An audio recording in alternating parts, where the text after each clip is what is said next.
The movie starts with a mysterious teenager who moves to a small town, hoping to live a normal life while hiding a dark secret. When he arrives in Conrad, an old lady named Louise tells him to fit in and not worry. But then, while walking into the road, Louise gets hit by a truck. Sheriff Hugh arrives and asks the teenager Rufus about Louise, but Rufus can't say much. Seeing Rufus is upset, the sheriff takes him home, even though his wife Jennifer doesn't like it. Later in the bathroom, Rufus soaks himself in the tub but doesn't drown. The sheriff finds him and tells him to clean up.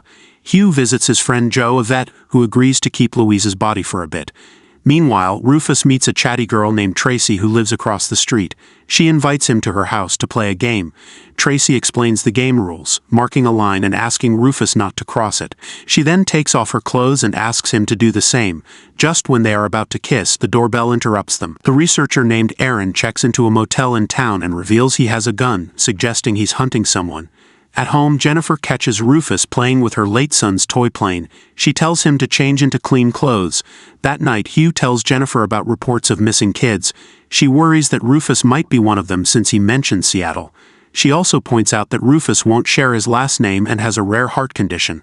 While hanging out, Tracy asks Rufus what he would wish for if a genie appeared. Before he can answer, her ex-boyfriend Clay shows up and invites her to a party.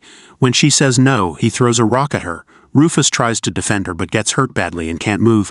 Clay takes the chance to force Tracy into his car. Suddenly, Rufus finds strength. His fangs and claws appear, revealing he's a vampire.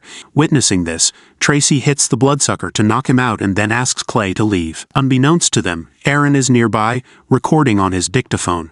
As she walks away, he finally reveals his wish for the genie, to be someone else. When he asks her the same question, Tracy admits she would wish for him, leading them to kiss. Returning to Hugh's house, Rufus explains to the cop that his clothes are bloodied because of a nosebleed. The next morning, Tracy and Rufus head to the library to learn more about vampires.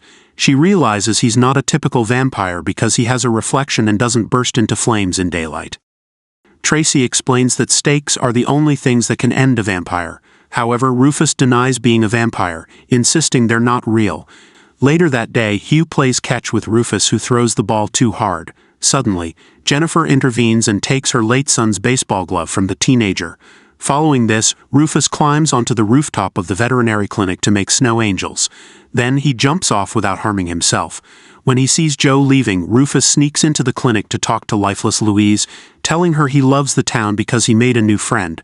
That evening, Jennifer offers dinner to Rufus, who politely refuses. Concerned because he hasn't eaten since his arrival, she reminds him to eat to avoid getting sick. However, when the teenager sees Hugh putting ketchup on his tofu patty, he suddenly decides to try it and puts some on his own plate. Later, Rufus goes out and watches Clay from a distance. He vomits in Tracy's bathtub, revealing that the ketchup made him sick. That evening, Hugh learns from Jennifer that Rufus has decided to sleep in the snow fort that Tracy helped him build in the front yard. Suddenly, Hugh hears the doorbell. When he opens the door, he meets Clay, who is looking for Rufus. Hugh informs him that everyone is already sleeping, and Clay leaves. The next morning, Jennifer and Rufus head to the meat shop. Before they enter, Jennifer reminds him to be cautious around Clay and Tracy, as they are older than him. Upon entering, Rufus sees the butcher chopping meat, and learns that Jennifer plans to prepare steak for dinner that night. As Jennifer waits for the meat, Rufus notices Clay by the door, leading them to talk privately. Rufus then tries to befriend Clay, inviting him for dinner. However, Clay, a senior, explains that he can't be seen with Rufus, who is younger, because his friends wouldn't understand. That night, a hungry Rufus sneaks out and heads to the truck stop, where he encounters a driver fixing a vehicle.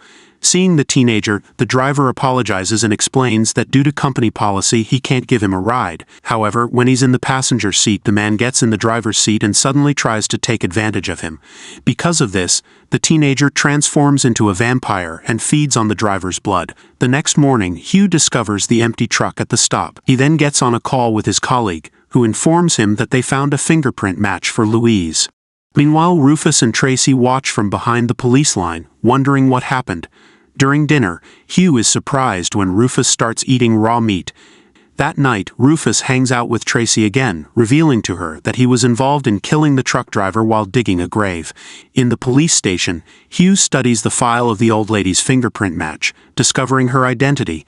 Meanwhile, Rufus asks Tracy for help in disposing of the driver's body in a remote part of town. She agrees to assist him, but he promises never to do something like that again. When Rufus returns home, Hugh interrogates him about why he was with the world's oldest living woman. When Rufus refuses to reveal anything, Hugh reads from the file. Despite this, Hugh asks Rufus about his identity. Avoiding the discussion, Rufus leaves the house and walks a distance. On the street he encounters Aaron, who offers him a ride. Before accepting, the teenager warns the stranger that his dad is a police chief. Despite this, he gets in the car and the man drops him off. Once Rufus is gone, Aaron retrieves a file from the back seat, revealing that he's looking for the teenager. That night, Rufus stays at Trace's place, leading to a romantic encounter.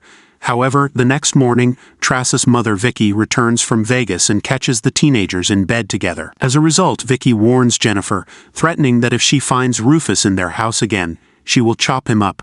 Jennifer then speaks with Rufus privately. She explains that Tracy needs to be loved and would do anything to find love. Hearing this, Rufus explains that he wants to be loved too. Meanwhile, Aaron meets Hugh, who takes him to the veterinary clinic. The researcher examines Louise's body and confirms that she is 107. Before the researcher leaves, he gives the sheriff his calling card. Meanwhile, Aaron takes photos in town when he realizes Rufus is behind him. He reveals that he's there to uncover the town's secrets, and that he knows he's not the sheriff's son. Later that day, Rufus hangs out with Tracy and they come across a sign. Since Rufus cannot read, Tracy reads it aloud, "Welcome to Conrad." Meanwhile, Hugh searches for Aaron using the calling card he was given. He discovers that Aaron holds degrees in mythology and archaeology and is part of the research team at Bristol Anderson Pharmaceuticals. Suddenly, an officer from another police station calls to inform them that the missing truck driver has been found. Meanwhile, Rufus asks Tracy about Adam. However, she only reveals that she knows of his passing, which happened a long time ago. Tracy feels insulted when he asks how many others she dated, eventually admitting she's dated half the town, but he insists that he wishes she hadn't dated Clay. Meanwhile, Vicky talks to Tracy, who admits she's over Rufus. When Tracy asks her mom if she loved her dad, Vicky confirms she did. Tracy then asks why she left him, and Vicky admits that the things she once loved about him became what she hated. That night, Rufus visits Clay, who invites him to play inside the batting cage. They get to know each other better. The older teenager shares about his mom, who was never happy, and his dad, who put so much pressure on him. The next morning, Rufus gets a visit from Clay, who invites him to play again that night. When Tracy witnesses this, she gets upset at Rufus for hanging out with someone who previously tried to take advantage of her, prompting Tracy to slap him. Later, Rufus practices his throwing skills. When he returns home, Jennifer allows him to borrow Adam's glove. Meanwhile, Hugh and Chet finally find the missing driver's body on a construction site. That afternoon, Rufus messes around with Joe, throwing snowballs at him while he's on the roof. Witnessing this, Aaron approaches Rufus, telling him he should be in Conrad. Learning that the man works for Bristol, Rufus hesitates to trust him since he worked for the late doctor who once betrayed him.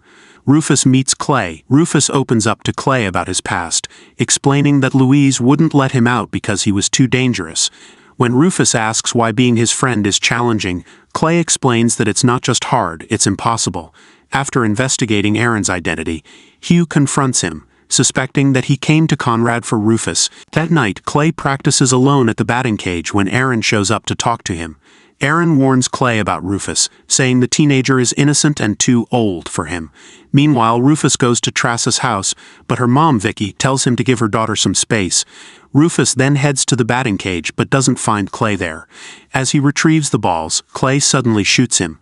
Just then, Tracy appears and fiercely hits Clay with a bat, injuring him badly.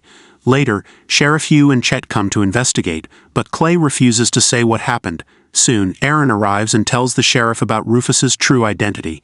He shows Hugh a file that proves Rufus is over 100 years old, with records from 1972 and 1927. Despite this shocking news, Hugh tells Aaron to leave town. Rufus meets Tracy, who says she couldn't sleep after hurting Clay. Just then, Hugh confronts Rufus about what happened with Clay. Rufus explains that he thought Clay was a friend, but Clay shot him. Later, Rufus rushes to the library and tears out a page about how to kill vampires. Meanwhile, Aaron gets ready to capture Rufus in his motel. He hears a knock but finds no one there. Turning around, he sees Rufus, who is crying, and begs him to leave town. Aaron says Louise was more about keeping others safe from Rufus than protecting him. Rufus doesn't believe this and bleeds from his fist, declaring he likes it in Conrad. Aaron urges Rufus to come home to prevent hurting others, promising he won't mistreat him. The next morning, Hugh sneaks into Aaron's motel room and finds Rufus's file, showing more about what happened to him in the institution.